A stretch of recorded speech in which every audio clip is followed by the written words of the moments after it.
নবীর একটি হাদিস, বলা যায় দারসুল হাদিস।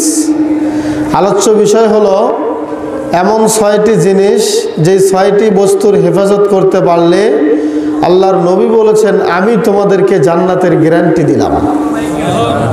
সুবহানাল্লাহ, আসতে বলেন। বিশ্বনবী কি বলেছেন? যে ব্যক্তি 6টি বিষয়ের জিম্মাদারি নেবে আমি নবী তাকে জান্নাতে নিয়েই যাব। সুবহানাল্লাহ। এই 6টি বিষয় জানবেন, জানার দরকার আছে নাকি নাই? এই 6টি বিষয় নিয়ে আজকে আমার খুতবা অর্থাৎ আজকের বক্তব্য। ওমা তাওফিক ইল্লা বিল্লাহ আলাইহি তাওয়াক্কালতু ওয়া ইলাইহি উনীব। সম্মানিত উপস্থিতি, আমরা কি সবাই জান্নাতে যেতে চাই কি চাই না? কে কে চাই একটু হাত তুলি। মাশাআল্লাহ, আলহামদুলিল্লাহ, হাত নামান। সবাই আমরা জান্নাত চাই। কি চাই?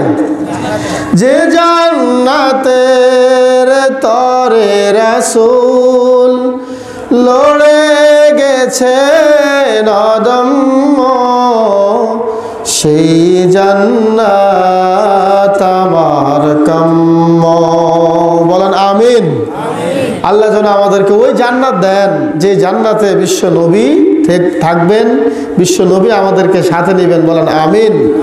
প্রিয় ভাইয়েরা আমার, জান্নাত এমন জায়গা যে জায়গায় চির সুখ, আর দুনিয়াতে হচ্ছে চির দুঃখের জায়গা। কি বলেন, ঠিক কিনা?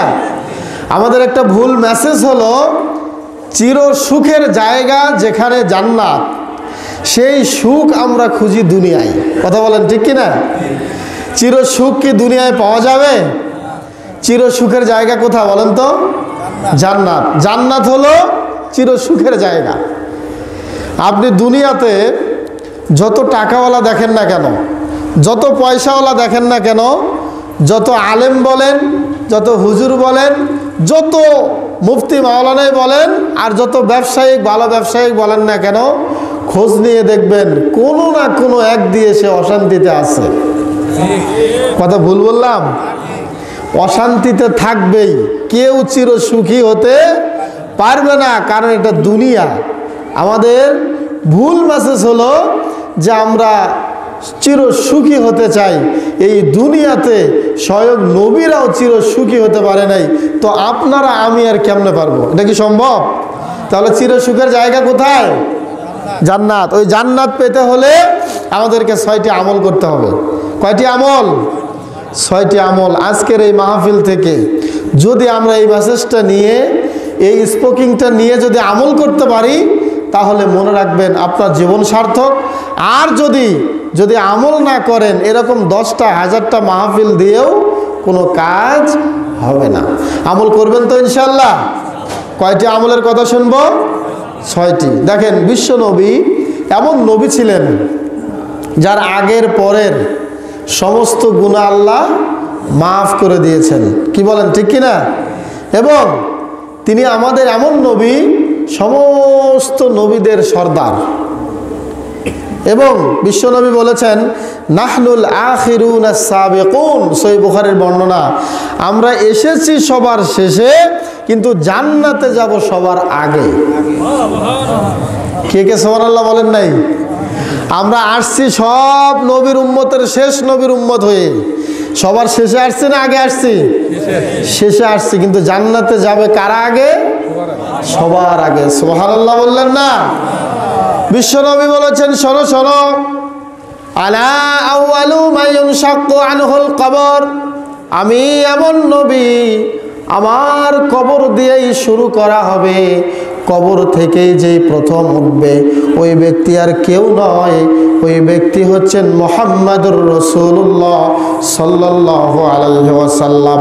তার মানে হলো দুনিয়ার যত ব্যক্তি কবরস্থ হয়েছে, কোন ব্যক্তিকে আল্লাহ রাব্বুল আলামিন কবর থেকে উঠাবেন না।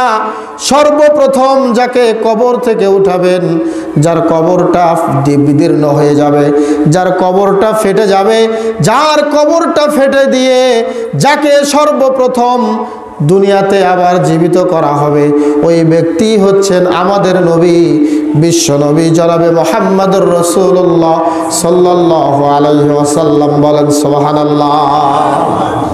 তিনি এমন নবী, আমরা এমন নবীর উম্মত যেই নবীর উম্মত ছাড়া পৃথিবীর কোন নবীর উম্মতকে আল্লাহকে জান্নাত দিবেন না, বলেন সুবহানাল্লাহ।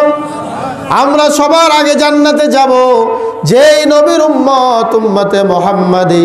এই নবীর উম্মত আমরা আমাদের মর্যাদা বুঝি না, আমরা ওই নবীকে চিনি না, আমরা ওই নবীকে জানি না, ওই নবীর কথা শুনি না, ওই নবীর মহাব্বতে মুখের দাড়িও রাখতে চাই না।